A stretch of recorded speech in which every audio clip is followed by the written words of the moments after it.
Hi, my name is Phoebe, and I'm a PhD candidate in informatics at UC Irvine and an affiliate at Harvard's Berkman Klein Center. I'm excited to present my paper with Melissa Mazmanian that explores how social class shapes families' orientations around teens' phone use and how these orientations can contribute to parenting tensions. We know that all parents want their children to succeed. Sociologists like Leroux have shown that social class shapes parents' views of what it takes for their children and teens to succeed in life.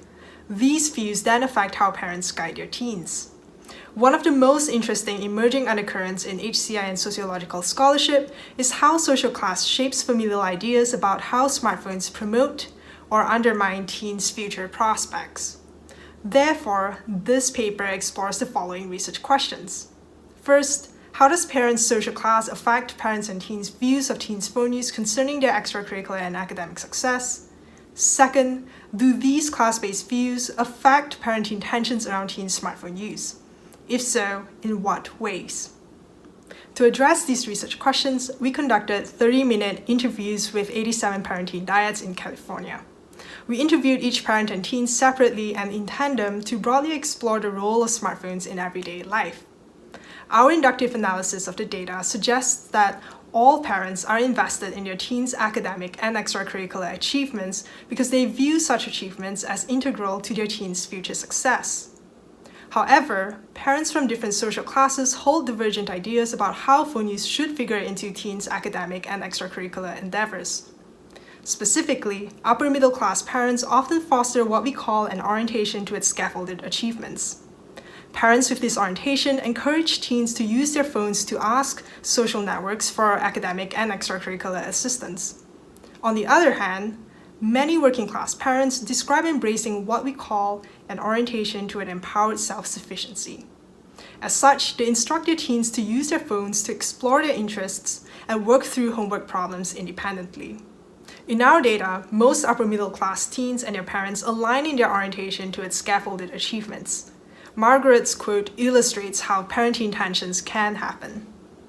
It's great that they use the phone to help each other, but they also use it to chit-chat. There's no clear way to know at which point chit-chatting stops being a social lubricant and starts being a time sink. That's how arguments start. Margaret's comments show how tension can stem from the ambiguity between A, casual conversations that build support networks for future assistance, and B, socializing that hampers teens' pursuit of excellence. Many working-class teens also appear to have internalized their parents' orientation around empowered self-sufficiency. That said, a sixth of teens in our study diverged from their parents' perspectives on how to go about achieving success. Interestingly, all of them attend private schools or schools in wealthy areas that largely embrace upper-middle-class norms. Specifically, these teens are aware that others in their social and educational circles use their phones to seek help from others. Team's quote shows how parenting tensions can happen. It's tense. She's like, I need to text friends about homework, but I'm like, why can't you do it on your own? Are they going to get you into college? You need to work hard when learning.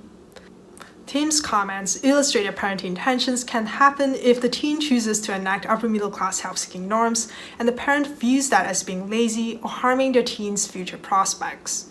These diverging perspectives can lead to more fundamental tensions around smartphone use. These findings expand scholars' understanding of the sources of phone-related parenting tensions. Prior works suggest that parenting tensions arise from individuals' personal preferences on what is appropriate phone use. One of our paper's contributions is insight into how structural differences, and in particular, class-based orientations around teens' phone use, can be the basis of phone-related parenting tensions. We also call for designers to consider how they can design family-focused apps that inspire parents and teens to communicate about how their underlying value systems shape ideas and tensions around appropriate phone use. Finally, these findings would be enriched by an attention to intersectionality. Future work could explore how families' race and immigrant status might intersect with social class to shape phone-related orientations and tensions in interesting ways. Thanks for your attention. Feel free to reach out if you have any questions or if you'd like to chat.